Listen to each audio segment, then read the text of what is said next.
Form 16 doesn't exist anymore. Under the Income Tax Act 2025, it's now called Form 130.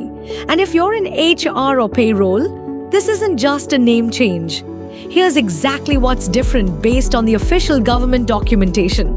Form 130 is the annual TDS certificate for salary. Same core purpose as Form 16. It confirms that tax was deducted from an employee's salary and deposited with the government. This applies from tax year 2026 to 27 onwards.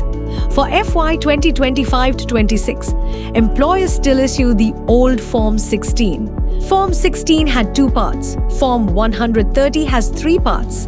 Part A covers certificate number, employer details, name, address, PAN, email and contact number, the tax year, and employee details.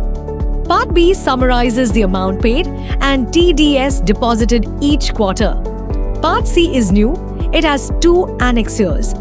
Annexure 1 applies to regular employees and it lays out the full salary to tax computation, itemized by section. Life insurance and PF contributions now fall under Section 123. Employers' NPS contribution is Section 124(1), Esurei. Health insurance is Section 126. Education loan interest is Section 129. Donations are Section 133. Savings account interest is Section 153. The tax rebate is now Section 156 and relief is Section 157. Annexure 2 is a simplified version specifically for senior citizens receiving pension or interest income through a specified bank. Here's what HR teams need to know clearly. Form 130 cannot be self-generated or downloaded directly by an employee. It's generated only through the Tracy's portal and only after the employer has filed and processed the quarterly TDS statement, which is now called Form 138, not Form 24Q. So here's what to act on. Update your payroll system to generate Form 130, not Form 16, for tax year 2026 to 27 onward. Make sure Form 138 is filed correctly each quarter, since Form 130 depends entirely on it.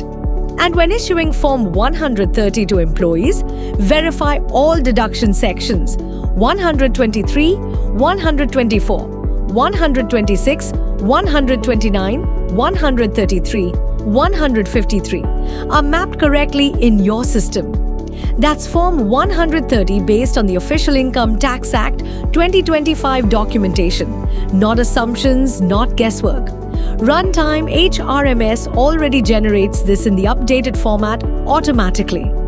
Link in the description if you want to see how. If this helped, please subscribe and share for more HR and compliance videos. In the next video, we'll cover Form 131, the non-salary TDS certificate that replaced Form 16A. See you there.